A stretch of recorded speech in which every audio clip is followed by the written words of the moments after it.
आज सच्चाई की जीत हुई है। और ये खाली सच्चाई की जीत की बात नहीं है, झूठ भी एक्सपोज हुआ है।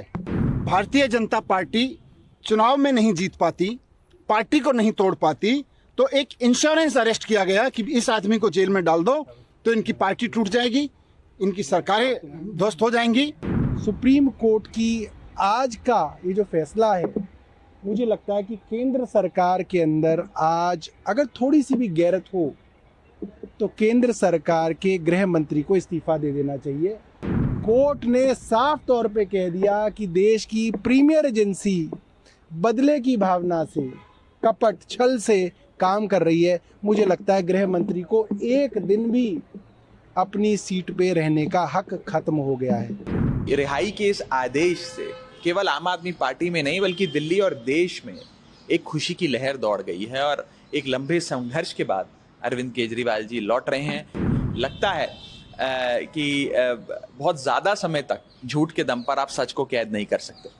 सर्वसम्मति से, दोनों जज साहिबान के सर्वसम्मति से ये फैसला आया, माननीय केजरीवाल साहब को बेल मिली और ये सबकी उम्मीदें थीं कि आज बेल मिलना चाहिए। एक बार फिर से साबित हो गया है कि अरविंद केजरीवाल जी जैसा सच्चा, ईमानदार, देशभक्त, कट्टर ईमानदार नेता इस देश में नहीं है। जिनको गिरफ्तार करने के लिए भारतीय जनता पार्टी ने हजारों तरह की कुचक्र रचे, हजारों तरह की साजिशें रची, एक कट्टर ईमानदार आदमी को, काम करने वाले आदमी को, जनता के दर्द के लिए, जनता की जिंदगी को संवारने के लिए जो काम कर रहा था, उनको उठा के जेल में डाला। इससे बड़ा पाप लोकतंत्र के इतिहास में नहीं हुआ।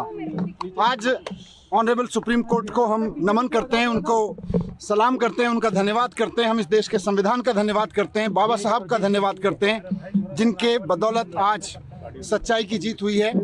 और ये खाली सच्चाई की जीत की बात नहीं है, झूठ भी एक्सपोज हुआ है। जिस तरह से आज ऑनरेबल सुप्रीम कोर्ट में ऑब्जर्वेशन दी गई, कहा गया कि केजरीवाल जी को ईडी की रिहाई से रोकने के लिए सीबीआई का पूरा गिरफ्तारी का मामला रचा गया।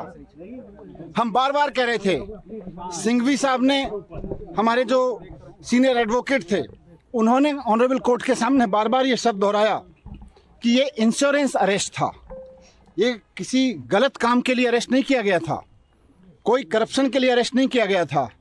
भारतीय जनता पार्टी चुनाव में नहीं जीत पाती, पार्टी को नहीं तोड़ पाती, तो एक इंश्योरेंस अरेस्ट किया गया कि इस आदमी को जेल में डाल दो तो इनकी पार्टी टूट जाएगी, इनकी सरकारें ध्वस्त हो जाएंगी। लेकिन मैं बाबा साहब को और संविधान को याद करते हुए, धन्यवाद करते हुए, ऑनरेबल सुप्रीम कोर्ट को धन्यवाद करते हुए, सिंघवी साहब का धन्यवाद करते हुए, आम आदमी पार्टी के एक एक कार्यकर्ता, एक एक लीडर, पार्षद, एमएलए, एमपी, सबको भी बधाई देना चाहता हूं, धन्यवाद देना चाहता हूं कि ऐसे संकट के समय में जब भारतीय जनता पार्टी अपनी पूरी ताकत के साथ, अपने पूरे कुचक्रों के साथ उनको कुचलने की कोशिश कर रही थी, वो टूटे नहीं, हटे नहीं, झुके नहीं, सच्चाई के साथ लड़े रहे। सच्चाई की जीत हुई है, हम बहुत खुश हैं। आने वाले समय में इससे और सच्चाई के लिए लड़ने वालों को ताकत मिलेगी। बात सिर्फ केजरीवाल जी की नहीं है, जो भी आदमी सच्चाई के लिए लड़ रहा है उसको ताकत मिलेगी। ये हमारे सबके लिए बहुत भावुक पल है। हमारे बड़े भाई, हमारे मित्र, हमारे गुरु केजरीवाल जी, जिनको इस तरह से अंदर डाला गया जेल में, सबके लिए बहुत दुखद क्षण था। एक एक कार्यकर्ता के लिए बहुत दुखद क्षण था। लोग रोए हैं उनके लिए, इस बात के लिए लोग रोए हैं। लोगों ने प्रार्थनाएं की हैं, लोगों ने दुआएं की हैं, उनकी आज दुआएं सफल हुई हैं। मैं उनको भी धन्यवाद करना चाहता हूं। मैं ईश्वर को भी धन्यवाद करता हूं कि उन्होंने हमारी सुनी। अभी पूरी लीगल प्रोसेस होगी। ऑनरेबल सुप्रीम कोर्ट के आदेश के अनुसार जिस तरह का लीगल बॉन्ड वगैरह है, उसके बाद में वहाँ से एक बार सारी फॉर्मेलिटीज़ पूरी होने के बाद में हमारे वकील जैसे हमें निर्देशित करेंगे। फिलहाल हम अभी सभी मित्र लोग, सभी पार्टी के लोग, कुछ लोग मेरे साथ में, हम लोग साथ में थे। अभी हम केजरीवाल जी के घर जाएंगे, उनकी माताजी, जो हम सबकी माताजी हैं, आदरणीय हैं, उनके आशीर्वाद लेंगे, पिताजी का आशीर्वाद लेंगे, भाभी जी के साथ मिलेंगे। आम आदमी पार्टी को और ताकत मिलेगी और पार्टी का एक कार्यकर्ता होने के नाते दिल्ली और पंजाब और पूरे देश भर का एक नागरिक होने के नाते मैं तहे दिल से स्वागत करता हूं इस फैसले का। और बस एक ही चीज़ कहना चाहता हूं इस भावुक लम्हे में कि वेलकम बैक अरविंद केजरीवाल। लेकिन जमानत जो मिली है कुछ शर्तों के साथ मिली है और बीजेपी लगातार आरोप लगाती रही है, खासकर अरविंद केजरीवाल को लेकर कि भ्रष्टाचार में लिप्त है। देखिए question also article question court में जजेस ने बहुत कड़ी ऑब्जर्वेशन करी है, उसको आप देखिए मुझे लगता है कि सुप्रीम कोर्ट का फाइनल ऑर्डर आने के बाद एक बार उसको पूरी तरीके से पढ़ने के बाद वकीलों के साथ बैठ के आगे की रणनीति बनाई जाएगी, पर्टिकुलरली कंडीशंस को लेकर जिसके तहत बेल दी गई है। अभी क्योंकि एक अंश ही सुप्रीम कोर्ट का ओरली पढ़ा गया कोर्ट में, तो उस पर मैं विस्तार से टिप्पणी नहीं करना चाहूँगा। एक बार जजमेंट की कॉपी मिल जाए, मुख्यमंत्री जी रिहा हो जाएं और उसके बाद वकीलों के साथ बैठकर आगे की रणनीति बनाएंगे। लेकिन मोटे मोटे तौर पर आज उनकी रिहाई के इस आदेश से केवल आम आदमी पार्टी में नहीं बल्कि दिल्ली और देश में एक खुशी की लहर दौड़ गई है और एक लंबे संघर्ष के बाद अरविंद केजरीवाल जी लौट रहे हैं। लगता है कि बहुत ज़्यादा समय तक झूठ के दम पर आप सच को कैद नहीं कर सकते। आखिरी सवाल कि अरविंद केजरीवाल के रिहाई के बाद हरियाणा में जो चुनाव हो रहे हैं उसका उस चुनाव पर भी असर होगा? नहीं, देखिए जाहिर तौर पर अरविंद केजरीवाल जी अब हरियाणा की चुनाव जो है उसकी बागडोर संभालेंगे। आम आदमी पार्टी हर चुनाव, दिल्ली हो, पंजाब हो, गुजरात हो या फिर आने वाला हरियाणा का चुनाव हो, वो सब अपने नेता, अपने राष्ट्रीय संयोजक अरविंद केजरीवाल जी की अध्यक्षता में लड़ती आई है। ये मेरा विश्वास है कि आते ही वे हरियाणा चुनाव में शिरकत भी लेंगे और उसकी कमान संभालेंगे आम आदमी पार्टी की ओर से। सुप्रीम कोर्ट ने आज केंद्र सरकार की इन्वेस्टिगेटिंग एजेंसीज के बारे में कहा है। मुझे लगता है वो केंद्र सरकार के लिए बहुत बड़ी फटकार है। केंद्र सरकार की प्रीमियर एजेंसी को सुप्रीम कोर्ट ने कहा कि जो पिंजरे में तोते की बात सुप्रीम कोर्ट कहता था वो आज भी सीबीआई और इन्वेस्टिगेटिंग एजेंसी के लिए है। और ये बहुत ज़रूरी है कि ना सिर्फ सीबीआई इंडिपेंडेंट दिखे,